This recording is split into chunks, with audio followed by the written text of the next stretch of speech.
আয়াত ১৪ ইয়া আইয়ুহাল্লাযীনা আমানু কুনু আনসারাল্লাহি কামা ক্বালা ঈসা ইবনু মারইয়াম লিল হাওয়ারিয়িনা মান আনসারি ইলাল্লাহি ক্বালাল হাওয়ারিয়ুনা নাহনু আনসারুল্লাহি فآمنت طائفة من بني إسرائيل وكفرت طائفة فأيدنا الذين آمنوا على عدوهم فأصبحوا ظاهرين অনুবাদ হে ঈমানদারগণ তোমরা আল্লাহর সাহায্যকারী হও যেমন মারিয়াম পুত্র ঈসা হাওয়ারিগণকে বলেছিলেন আল্লাহর পথে কারা আমার সাহায্যকারী হবে হাওয়ারিগণ বলেছিলেন আমরাই আল্লাহর পথে সাহায্যকারী এক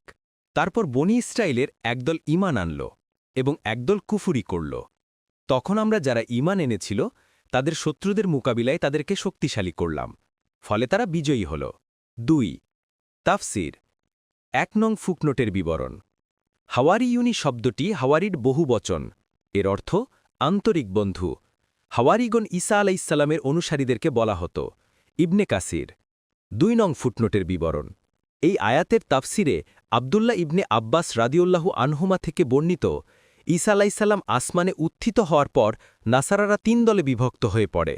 একদল বলল তিনি ইলাহ ছিলেন এবং আসমানে চলে গেছেন দ্বিতীয় দল বলল তিনি ইলাহ ছিলেন না বরং ইলাহের পুত্র ছিলেন এখন আল্লাহ তাকে আসমানে উঠিয়ে নিয়েছেন এবং শত্রুদের উপর শ্রেষ্ঠত্ব দান করেছেন তৃতীয় দল বিশুদ্ধ ও সত্য কথা বলল তারা বলল তিনি ইলাহ ছিলেন না ইলাহের পুত্রও ছিলেন না বরং আল্লাহর দাস ও রাসূল ছিলেন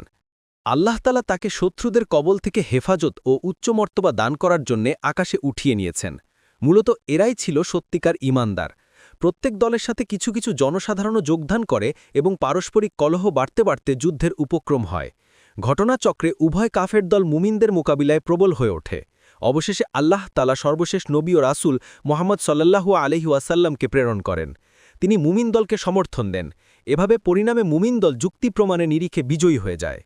এই তাফসির অনুযায়ী আয়াতে উল্লেখিত আল্লাযিনা আমানু বা যারা ঈমান এনেছে বলে ঈসা আলাইহিসসালামের উম্মতের মুমিনগণকেই বোঝানো হয়েছে যারা রাসূলুল্লাহ সাল্লাল্লাহু আলাইহি ওয়াসাল্লামের সাহায্য ও সমর্থনে বিজয়ের গৌরব অর্জন করবে